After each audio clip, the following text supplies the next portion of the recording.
Shalom para sahabat insani yang dikasihi Tuhan. Selamat berjumpa kembali melalui channel Renungan Rohani Insani. Inspirasi Sabda Allah hari ini, Jumat 19 Maret 2021, bersama Pastor Pius Octavianus yang sedang bertugas di Paroki Santo Yosef Pekerja Gotong-Gotong, Makassar. Selamat mendengarkan. Selamat pagi para sahabat insani. Hari ini saya Pastor Pius menjumpai Anda semua di hari Jumat 19 Maret hari ini. Hari yang penuh berkat di Prapaskah keempat hari ini. Sekaligus kita bersyukur bersama Uskup Agung kita, Uskup Agung Makassar, yang hari ini juga bersyukur atas pelantikan sebagai Uskup yang ke-29 untuk Keuskupan Agung Makassar ini. Yang mulia Monsinyur John Licuada, selamat atas hari yang penuh syukur 29 tahun melayani, menggembalakan Keuskupan Agung Makassar ini. Mari kita berdoa untuk renungan kita hari ini dan juga sekaligus berdoa untuk Uskup Agung kita. Marilah berdoa dalam nama Bapa, Putra, dan Roh Kudus. Amin. Tuhan yang penuh kasih, di hari yang penuh rahmat ini, kami bersyukur sebagai umat-Mu atas kegembalaan Uskup Agung kami, Monsinyur John Licuada, yang bersyukur atas 29 tahun menggembalakan umat Allah di Uskupan Agung Makassar ini. Berkatilah kami umat-Mu, berkatilah Uskup Agung kami, dan semoga renungan hari ini menjadi berkat bagi kami pada pesta Santo Yusuf Suami Maria ini, demi Kristus Tuhan dan pengantara kami. Amin. Dalam nama Bapa, Putra, dan Roh Kudus. Amin.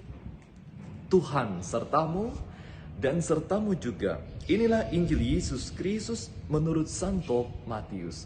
Dimuliakanlah Tuhan. Kelahiran Yesus Kristus adalah seperti berikut. Pada waktu Maria ibunya bertunangan dengan Yusuf, ternyata ia mengandung dari Roh Kudus sebelum mereka hidup sebagai suami istri. Karena Yusuf suaminya seorang yang tulus hati dan tidak mau mencemarkan nama istrinya di muka umum, ia bermaksud menceraikannya dengan diam-diam. Tetapi ketika ia mempertimbangkan maksud itu, malaikat Tuhan menampakkan padanya dalam mimpi dan berkata, "Yusuf anak Daud, janganlah engkau takut mengambil Maria sebagai istrimu, sebab anak yang di dalam kandungannya adalah dari Roh Kudus. Ia akan melahirkan anak laki-laki, dan engkau akan menamakan dia Yesus, karena dialah yang akan menyelamatkan umatnya dari dosa mereka." Hal itu terjadi supaya genaplah yang difirmankan Tuhan oleh Nabi. Sesungguhnya anak darah itu akan mengandung dan melahirkan seorang anak laki-laki, dan mereka akan menamakan dia Immanuel, yang berarti Allah menyertai kita. Sesudah bangun dari tidurnya, Yusuf berbuat seperti yang diperintahkan malaikat Tuhan itu kepadanya. Demikianlah Injil Tuhan. Para sahabat insani, orang bijak selalu berkata, hati tidak dapat dibohongi. Hari ini, pesta Santo Yusuf suami Maria, Injil dengan sangat tegas yang kita dengarkan bersama dan kita baca bersama bahwa Yusuf adalah seorang yang tulus hati.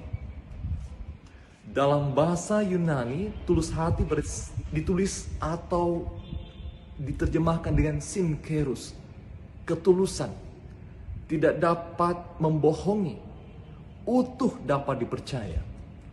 Atau dalam bahasa Ibrani sering disebut Tamiyum.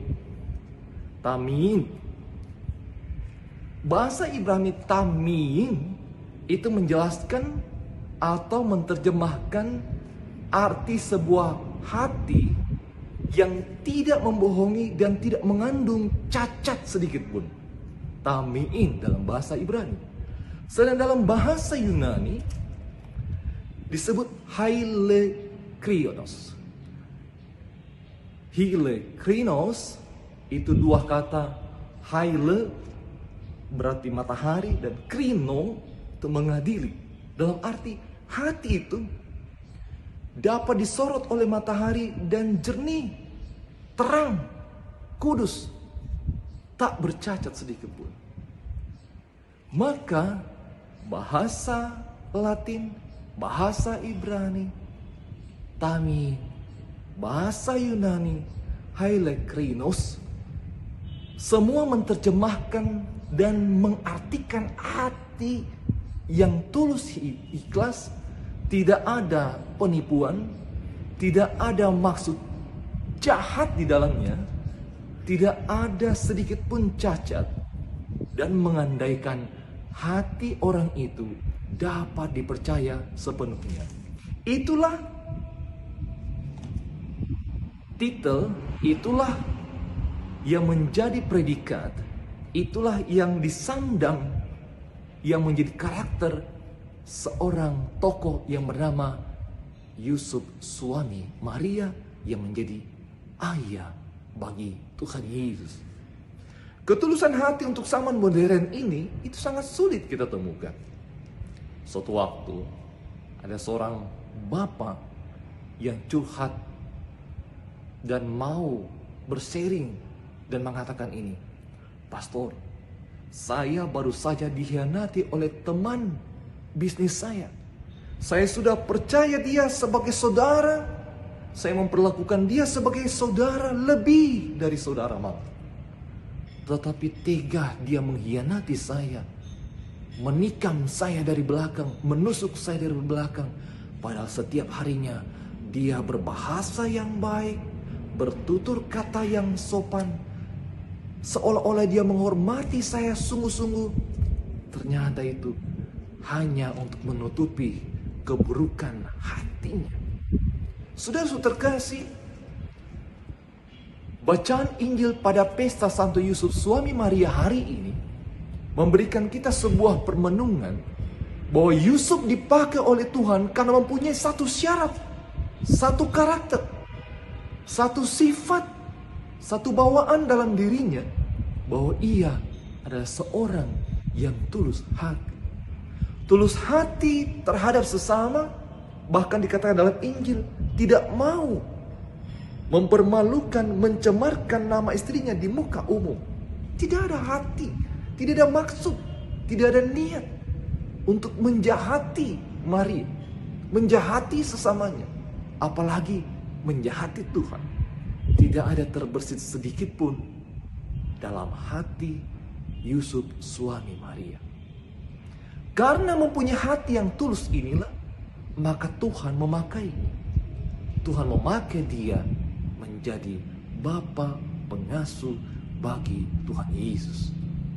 Maka pesan Injil untuk kita semua pada pesta Santo Yusuf suami Maria hari ini adalah, kira-kira kalau Tuhan memeriksa hati kita ini, hati ini apakah Tuhan menemukan bahwa hati kita juga mempunyai ketulusan? Ataukah hati kita ini penuh dengan niat-niat jahat kepada sesama?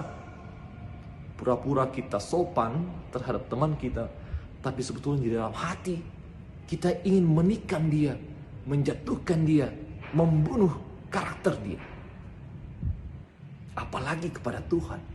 Tetapi ingat, Tuhan tahu isi hati kita. Maka jika kita ingin dipakai oleh Tuhan, mendapatkan tempat terhormat seperti Santo Yusuf ditempatkan sebagai ayah bagi Yesus Tuhan kita. Kalau kita mau ditempatkan di tempat yang baik nanti di surga, bersihkan hati. Jadikan hati ini hati yang tulus, seperti hati tulus Santo Yosef.